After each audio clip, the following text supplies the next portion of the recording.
Beetroot ఇష్టం లేని వాళ్ళు కూడా ఇష్టంగా తింటారు, అంత బాగుంటుంది బీట్రూట్ హల్వా. అది ఇలా చేయాలో చూపిస్తాను, సింపుల్ గా చూపించేస్తాను, చూసేయండి. నెయ్యి వేసేసుకోండి 2 టేబుల్ స్పూన్. నెయ్యి కరగంగానే జీడిపప్పు బాదం పప్పు పలుకులు వేసేసుకోండి. ఇదైతే నేను ఇంత క్వాంటిటీ అనేది చెప్పాను, ఎందుకంటే మనకి ఇష్టం డ్రై ఫ్రూట్స్ ఎన్ని పడినా చాలా బాగుంటుంది.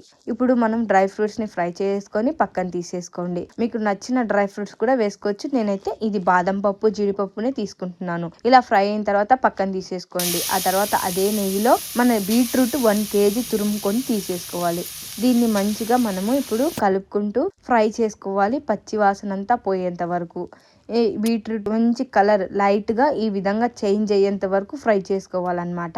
ఇలా ఫ్రై అయిన తర్వాత ఇప్పుడు మనం ఇందులోకి కాచి చల్లార్చిన పాలు 1 కప్పు తీసుకోవాలి. అది నేను వేస్తున్నాను, నేను మీగడతో పాటు వేస్తున్నాను. ఆ తర్వాత ఇది కూడా మంచిగా కలిపి 1 నిమిషము చూడండి, నేను ఎలా అయితే కలుపుతున్నానో సేమ్ అదే విధంగా కలుపుకోండి. చిక్కటి పాలు తీసుకోండి, అప్పుడే బాగుంటుంది.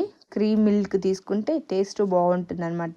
ఆ తర్వాత మూత పెట్టేసి బాగా ఉడికించుకోండి. 2 నిమిషాలు సరిపోతుంది. ఇలా ఉడికిన తర్వాత ఇప్పుడు మనం ఇందులోకి ఇలాచీ పౌడర్ అనేది 1/2 స్పూన్ తీసుకుంటున్నాను, లేదా మీరు దగ్గర ఇలాచీ ఉన్న దంచి వేసేసుకోండి. 1 కప్పు చక్కెర వేసేసుకోండి.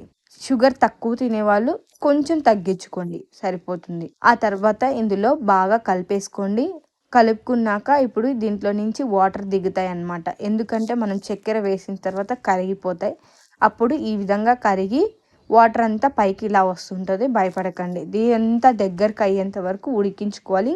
ఇలా తిప్పుకుంటూ మధ్య మధ్యలో కలపడం మాత్రం మర్చిపోకండి. ఈ విధంగా కొంచెం వాటరీగా జ్యూసీగా ఉన్నప్పుడే మనము స్టవ్ ఆపేసి ఇంక మన జీడిపప్పు బాదం పప్పు పలుకుల్ని ఈ విధంగా వేసేసుకొని వేడి వేడిగా సర్వ్ చేయండి. చాలా చాలా టేస్టీగా ఉంటుంది. ఒక 1 వీక్ కూడా నిలువ ఉంటుంది, చాలా బాగుంటుంది. మీకు ఈ వీడియో కనుక నచ్చినట్లయితే నచ్చే ఉంటుంది అనుకుంటున్నాను. నచ్చితే కనుక లైక్ చేయండి, షేర్ చేయండి, సబ్స్క్రైబ్ చేయడం మర్చిపోకండి. మీ ఫ్రెండ్స్ అండ్ ఫ్యామిలీకి షేర్ చేయండి ఈ వీడియోని. మరిన్ని వీడియోస్ కోసం మీకు ఎలాంటి వీడియో కూడా కావాలనేది కామెంట్ చేయండి.